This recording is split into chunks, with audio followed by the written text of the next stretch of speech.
ଯିଏ ୟାର ପ୍ରଚାର କରେ ତାଠାରୁ ଭାଗ୍ୟବାନ ଆଉ କେହି ନୁହେଁ, ଆଉ ତାଠାରୁ ପ୍ରିୟ ମୋର ଆଉ କେହି ହେଇପାରିବେନି। ଆଉ ନିଶ୍ଚିତ ଭାବରେ ତାକୁ ଭକ୍ତି ମିଳେ, ଆଉ ନିଶ୍ଚିତ ଭାବରେ ସେ ଶରୀର ତ୍ୟାଗ କଲା ପରେ ମୋ ପାଖକୁ ଫେରି ଆସିବ। କେଡ଼େ ବଡ଼ କଥା କହିଲେ ମହାପ୍ରଭୁ ଆଜ୍ଞା। ଏ ଅର୍ଜୁନ, ମୁଁ ଆତ୍ମାକୁ ଇଣ୍ଟ୍ରୋଡ୍ୟୁସ୍ କଲି। ଦେଖ ଦେଖ ଦେଖ ଦେଖ ଦେଖ ଆତ୍ମା କେମିତି ଦେଖାଯାଏ, ସେ ଜିନିଷଟା କିଏ, ଏତେ ଜ୍ଞାନୀ ଗୁଣୀ ମୁନି ଋଷି ଭକ୍ତ ଯେଉଁ ଜିନିଷକୁ ଅବିନାଶୀ କହନ୍ତି, ସେ ଜିନିଷଟା କ'ଣ ଆମେ ଦେଖିବା। ଜୟ ଶ୍ରୀକୃଷ୍ଣ, ଜୟ ମହାପ୍ରଭୁ ଶ୍ରୀ ଜଗନ୍ନାଥ ସ୍ୱାମୀ, ଭକ୍ତଗଣ, ସାଙ୍ଗମାନେ, ମାତାଜୀ, ପ୍ରଭୁଜୀ, ମୋର ପ୍ରାଣ ପୁରୁଷୋତ୍ତମ ମହାପ୍ରଭୁ ଶ୍ରୀ ଜଗନ୍ନାଥଙ୍କ ନିକଟରେ ମୋର ସାଷ୍ଟାଙ୍ଗ ପ୍ରଣିପାତ। ପୂର୍ବ ଶ୍ଲୋକରେ ଆମେ ବହୁତ କଥା ହେଇଥିଲେ। ଅଧ୍ୟାୟ 2 ଶ୍ଲୋକ ନମ୍ବର 14-15ରେ ଯେ 14ରେ କଥା ହେଉଛନ୍ତି ଯେ କିପରି ଭାବରେ ସୁଖ ଦୁଃଖକୁ ସହିବା ଦରକାର, 15ରେ କଥା ହେଉଛନ୍ତି ଯେ କିପରି ଭାବରେ ଆମେ ମୁକ୍ତି ପାଇବା, ମୁକ୍ତି ପାଇବାର ଯୋଗ୍ୟ କିଏ। ତେଣୁକରି ଆମେ ବର୍ତ୍ତମାନ ଦ୍ୱିତୀୟ ଅଧ୍ୟାୟ ଚଲେଇଛନ୍ତି। ଦ୍ୱିତୀୟ ଅଧ୍ୟାୟରେ ଆମେ ପହଞ୍ଚି ସାରିଲେଣି ସାଂଖ୍ୟ ଯୋଗରେ। ଅର୍ଜୁନ ବିଷାଦ ଯୋଗ ତ ପୁରା ସମ୍ପୂର୍ଣ୍ଣ।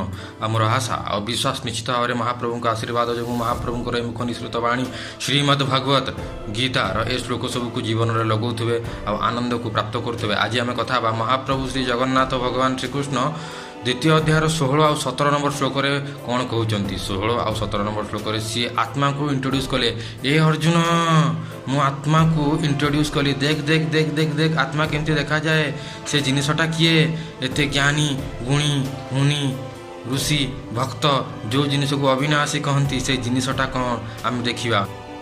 ଶ୍ରୀମଦ୍ ଭଗବତ ଗୀତା ଅଧ୍ୟାୟ 2 ଶ୍ଲୋକ ନମ୍ବର 16 ଆଉ 17। ନା ସतो ବିଦ୍ୟତେ ଭାବୋ ନା ଭାବୋ ବିଦ୍ୟତେ ସତଃ ଉଭୟରୋପି ଦୃଷ୍ଟନ୍ତସ୍ତ୍ୱନ୍ୟସ୍ତତ୍ତ୍ୱଦର୍ଶିभिଃ ଅବିନାଶୀ ତୁ ତଦ୍ବିद्धି ଯେନ ସର୍ବମିଦଂ ତତଂ ବିନାଶମୟବ୍ୟସ୍ୟାସ୍ୟ ନ କଶ୍ଚିତ୍ କର୍ତ୍ତୁମର୍ହତି। ଏଠାରେ ମହାପ୍ରଭୁ ଶ୍ରୀ ଜଗନ୍ନାଥ ଭଗବାନ ଶ୍ରୀକୃଷ୍ଣ କହୁଛନ୍ତି 16 ନମ୍ବର ଶ୍ଲୋକରେ, ଦ୍ୱିତୀୟ ଅଧ୍ୟାୟ 16 ନମ୍ବର ଶ୍ଲୋକରେ, ହେ ଅର୍ଜୁନ, ଯେଉଁମାନେ ତତ୍ତ୍ୱଦର୍ଶୀ, ଯେଉଁମାନେ ଜ୍ଞାନୀ ଗୁଣୀ ବିଦ୍ୱାନ, ସେମାନେ ଏହି ସିଦ୍ଧାନ୍ତ ଦେଇଛନ୍ତି ଯେ ଅସତର ଶାଶ୍ୱତତା ନାହିଁ। ମାନେ କି ଯେଉଁ ଜିନିଷଟା ସବୁବେଳେ ମିଥ୍ୟା, ସେ ସବୁବେଳେ ମିଥ୍ୟା, ସିଏ କେବେ ସତ୍ୟ ହୋଇପାରିବ ନାହିଁ ଏବଂ ସତର ଅଭାବ ନାହିଁ। ମାନେ ଯେଉଁ ଜିନିଷଟି ସତ, ସବୁବେଳେ ସତ, ସେ ସତ ଅଛି, ଥିଲା ଆଉ ରହିବ ମଧ୍ୟ। ସେ ଚିରନ୍ତନ, ସେ ସନାତନ, ଅର୍ଥାତ୍ ସତ୍ ହିଁ ଶାଶ୍ୱତ ଭାବରେ ବିଦ୍ୟମାନ। ତତ୍ତ୍ୱଦର୍ଶୀ ପଣ୍ଡିତଗଣ ଉଭୟ ସତ୍ ଓ ଅସତ୍ର ଏ ପ୍ରକୃତିକୁ ଅନୁଧ୍ୟାନ କରି ଏ ସିଦ୍ଧାନ୍ତ ଦେଇଛନ୍ତି। ଦେଖନ୍ତୁ, ମହାପ୍ରଭୁ ଶ୍ରୀ ଜଗନ୍ନାଥ ଭଗବାନ ଶ୍ରୀକୃଷ୍ଣ କହୁଛନ୍ତି, ହେ ଅର୍ଜୁନ, ଏବେ ଧ୍ୟାନ ସେ ଶୁଣୁ। ଅର୍ଜୁନ ଧ୍ୟାନ ସେ ଶୁଣୁ, ଧ୍ୟାନ ଏପଟେ ରଖ। ଦେଖ, ଯେଉଁ ଜିନିଷଟା ଅସତ୍ ମାନେ ମିଥ୍ୟା, ଯେଉଁଟା ଶାଶ୍ୱତ ନୁହେଁ, ଯେଉଁଟା ଭୌତିକ, ଯେଉଁଟା ଆପଣମାନେ ଦେଖୁଛନ୍ତି ଯେ ଏ ଜଗତରେ ମରୁଛି, ମାନେ ଜନ୍ମ ହେଉଛି ପୁଣି ମରୁଛି, ସିଏ ପୁଣି ଜନ୍ମ ହେବ ପୁଣି ମରିବ, ଏସବୁ ମିଥ୍ୟା, ଏସବୁକୁ ଧରନା। ଆଉ ଯେଉଁ ଜିନିଷଟା ମିଥ୍ୟା, ସେ ମିଥ୍ୟା ଥିଲା, ଅଛି, ରହିବ, ସିଏ କେବେ ସତ୍ୟ ହୋଇପାରିବ ନାହିଁ। ତେଣୁକରି ଦୁଃଖ କରିବାର କୌଣସି କାରଣ ନାହିଁ। ତତ୍ତ୍ୱଦର୍ଶୀମାନେ ଏ କଥା କହିଛନ୍ତି, ଜ୍ଞାନୀ ଗୁଣୀମାନେ ଏ କଥା କହିଛନ୍ତି, ଭକ୍ତଗଣ ଏ କଥା କହିଛନ୍ତି। ପୁଣି ମହାପ୍ରଭୁ ଶ୍ରୀ ଜଗନ୍ନାଥ କହୁଛନ୍ତି ଯେ ଯେଉଁ ଜିନିଷଟା ଶାଶ୍ୱତ, ଚିରନ୍ତନ, ସତ୍ୟ, ସନାତନ, ସିଏ ସନାତନ ଥିଲା, ଅଛି, ରହିବ, ସିଏ ସବୁବେଳେ ସତ୍ୟ, ସିଏ କେବେ ମିଥ୍ୟା ହୋଇପାରିବ ନାହିଁ। ଏ ଜିନିଷଟାକୁ କହିସାରିଲା ପରେ ମହାପ୍ରଭୁ ଶ୍ରୀ ଜଗନ୍ନାଥ ଭଗବାନ ଶ୍ରୀକୃଷ୍ଣ ଆତ୍ମାର ଇଣ୍ଟ୍ରୋଡକ୍ସନ୍ ଦେଉଛନ୍ତି। କହୁଛନ୍ତି, ଅର୍ଜୁନ, ଯେଉଁ ଜିନିଷଟାକୁ ଏବେ ସତ, ସମସ୍ତେ ସତ ବୋଲି ଭାବନ୍ତି, ଚିରନ୍ତନ ସତ୍ ବୋଲି ଭାବନ୍ତି, ତା ବିଷୟରେ ମୁଁ ତୋତେ କହୁଛି, ଶୁଣ। ମହାପ୍ରଭୁ ଶ୍ରୀ ଜଗନ୍ନାଥ ଭଗବାନ ଶ୍ରୀକୃଷ୍ଣ କହୁଛନ୍ତି, ହେ ଅର୍ଜୁନ, ଏ କଥା ଜାଣି ରଖ ଯେ ଯାହା ଏ ସମଗ୍ର ଶରୀରରେ ପରିବ୍ୟାପ୍ତ ହୋଇଅଛି, ତାହା ଅବିନାଶୀ ଅଟେ। ଅବିନାଶୀ ଆତ୍ମାକୁ ବିନାଶ କରିବାକୁ କେହି ସକ୍ଷମ ନୁହନ୍ତି। ମହାପ୍ରଭୁ ଶ୍ରୀ ଜଗନ୍ନାଥ ଭଗବାନ ଶ୍ରୀକୃଷ୍ଣ କହୁଛନ୍ତି, ଏ ଅର୍ଜୁନ, ତତେ ସତ୍ ଆଉ ଅସତ୍ ବିଷୟରେ ମୁଁ ତୋତେ କହିଲି, କିଞ୍ଚିତ୍ ତୁ ଧାରଣା ପାଇଯାଇଥିବୁ। ଏବେ ସେଇ ଯେଉଁ ସତ୍ ଜିନିଷଟି, ଅସତ୍ ବିଷୟରେ ଜାଣିବାର କୌଣସି ଆବଶ୍ୟକତା ନାହିଁ, କାହିଁକିନା ସେ ତ କ୍ଷଣସ୍ଥାୟୀ, ସେ ତ ମରିଯିବ, ସେ କ୍ଷୟ ହୋଇଯିବ। ଆଉ ଯଦି ତା ଉପରେ ତୁ ଆସକ୍ତି ରଖିବୁ, ତୋତେ ଦୁଃଖ ଲାଗିବ। ତେଣୁକରି ସେ ଆସକ୍ତି ଛାଡ଼େ।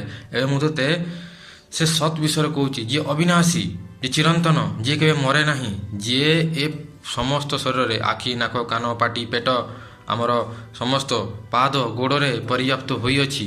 ଦେଖନ୍ତୁ, ଯେମିତି ମୁଁ କଥାବାର୍ତ୍ତା କରୁଛି, ଆପଣ ଶୁଣୁଛନ୍ତି, ଦେଖିପାରୁଛନ୍ତି, ବୁଝିପାରୁଛନ୍ତି, କେଉଁଥିପାଇଁ? ସେଇ ଅବିନାଶୀ ତତ୍ତ୍ୱ ପାଇଁ। ସେ ଅବିନାଶୀ ତତ୍ତ୍ୱଟି ଆଉ କେହି ନୁହେଁ, ମହାପ୍ରଭୁ ଶ୍ରୀ ଜଗନ୍ନାଥ ଭଗବାନ ଶ୍ରୀକୃଷ୍ଣ ଏହାକୁ ଇଣ୍ଟ୍ରୋଡ୍ୟୁସ୍ କଲେ, କହିଲେ ଯେ ସିଏ ହେଉଛି ଆତ୍ମା, ସିଏ ମୋରି। ନା ଥାଉ, ଏତେ ଖୋଲି କାହିଁ କହିବା। ନେକ୍ସଟ ଶ୍ଲୋକରେ ସେ କହିବେ, ମହାପ୍ରଭୁ ଶ୍ରୀ ଜଗନ୍ନାଥ ନେକ୍ସଟ ଶ୍ଲୋକରେ କହିବେ, କିନ୍ତୁ ବର୍ତ୍ତମାନ ଜାଣି ରଖନ୍ତୁ ସେ ଅବିନାଶୀ ଜିନିଷଟି ହେଉଛି ଆତ୍ମା, ଯିଏ ସମ୍ପୂର୍ଣ୍ଣ ଶରୀରରେ ବ୍ୟାପ୍ତ ହୋଇଛି, ଆମକୁ ଶକ୍ତି ପ୍ରଦାନ କରୁଛି, ସଚଳ ଚଳାଚଳ କରୁଛି, ସିଏ ହେଉଛି ଆତ୍ମା, ତାର ବିନାଶ ନାହିଁ। ଜୟ ଶ୍ରୀକୃଷ୍ଣ, ଜୟ ମହାପ୍ରଭୁ ଶ୍ରୀ ଜଗନ୍ନାଥ ସ୍ୱାମୀ। ଯୋଡ଼ି ରୁହନ୍ତୁ ମୋ ସହିତ, ଆଉ ଭଗବତ ଗୀତାର ସତ୍ରରେ ସଫଳ ହୁଅନ୍ତୁ, ନିଜ ଜୀବନକୁ ସଫଳ କରାନ୍ତୁ, ମୋତେ ସଫଳ କରାନ୍ତୁ, ଏହାର ପ୍ରଚାରରେ ସହାୟକ ହୁଅନ୍ତୁ। ମୁଁ କେବେ ଲାଇକ୍ କରିବାକୁ କୁହେ ନାହିଁ, ସେୟାର କରିବାକୁ କେବଳ କୁହେ, କାହିଁକିନା ସେୟାର କଲା ମାନେ ଭଗବାନ ଶ୍ରୀକୃଷ୍ଣ ଗୀତାର ଲାଷ୍ଟ ଶ୍ଲୋକରେ କହୁଛନ୍ତି, 18 ଅଧ୍ୟାୟ ଶେଷ ଅଧ୍ୟାୟରେ କହୁଛନ୍ତି, ଯିଏ ୟାର ପ୍ରଚାର କରେ ତାଠାରୁ ଭାଗ୍ୟବାନ ଆଉ କେହି ନୁହେଁ, ଆଉ ତାଠାରୁ ପ୍ରିୟ ମୋର ଆଉ କେହି ହେଇପାରିବେନି। ଆଉ ନିଶ୍ଚିତ ଭାବରେ ତାକୁ ଭକ୍ତି ମିଳେ, ଆଉ ନିଶ୍ଚିତ ଭାବରେ ସେ ଶରୀର ତ୍ୟାଗ କଲା ପରେ ମୋ ପାଖକୁ ଫେରି ଆସିବ।